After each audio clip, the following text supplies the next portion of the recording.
ডাল ভৰি লাগিছে নেমু 12 বিঘাৰ এখন নেমু বাগান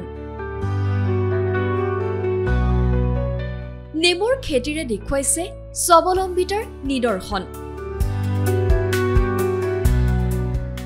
বছৰি 6 লাখ টকা তেওঁৰ উপাৰ্জন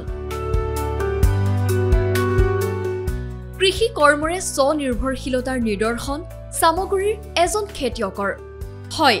সামগুৰিৰ ব্ৰহ্মচাৰী সত্ৰত কাজি নেমুৰ খেতিৰে স্বাৱলম্বিতাৰ নিদৰ্শন দেখুৱাইছে হিৰেন কলিতা নামৰ এইজন খেতিয়কে 40 জোপা নেমু গছেৰে হিৰেন কলিতাই দেখিছিল এটা সপোন আৰু এই সপোনে পোখা মেলি এতিয়া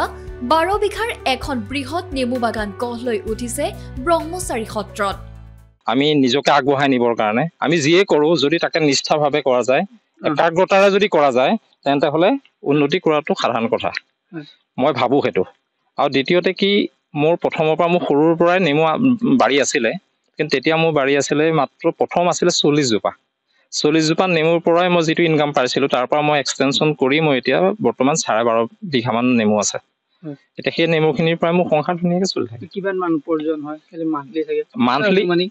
মান্থলি মানে ধৰক আপোনাক গড় হিচাপত যদি কোৱা যায় তেন্তে হলে মোৰ 40-50 হাজাৰ টকা ইনকাম হয় মাহে নেমু খেতিৰ জৰিয়তে প্ৰতি মাহে লাখ টকাৰ উপাৰ্জনৰ লক্ষ্যৰে আগবঢ়া এইজন হিৰেন কলিতাই নেমু বিক্ৰী কৰিয়েই দি আহিছে পৰিয়াল পোহপাল প্ৰতি মাহে এতিয়া প্ৰায় 50,000 টকাৰ কাজি নেমু বিক্ৰী কৰিব পাৰে হিৰেন কলিতাই নিষ্ঠা আৰু একাগ্ৰতা থাকিলে উন্নতি সাধাৰণ বুলিও ক'লে সামগুৰিৰ এইজন কৃষকে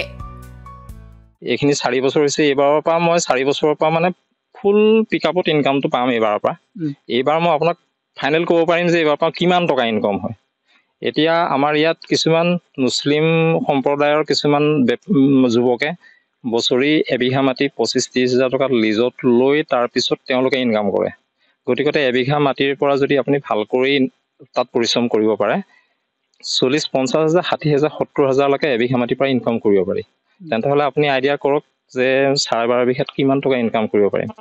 কৃষি কৰ্মৰে স্বাৱলম্বী হোৱা সামগুৰিৰ ব্ৰহ্মচাৰী সত্ৰৰ এইজন কৃষক হিৰেন কলিতা এতিয়া নৱ প্ৰজন্মৰ বাবে হৈ পৰিছে আদৰ্শ স্বৰূপ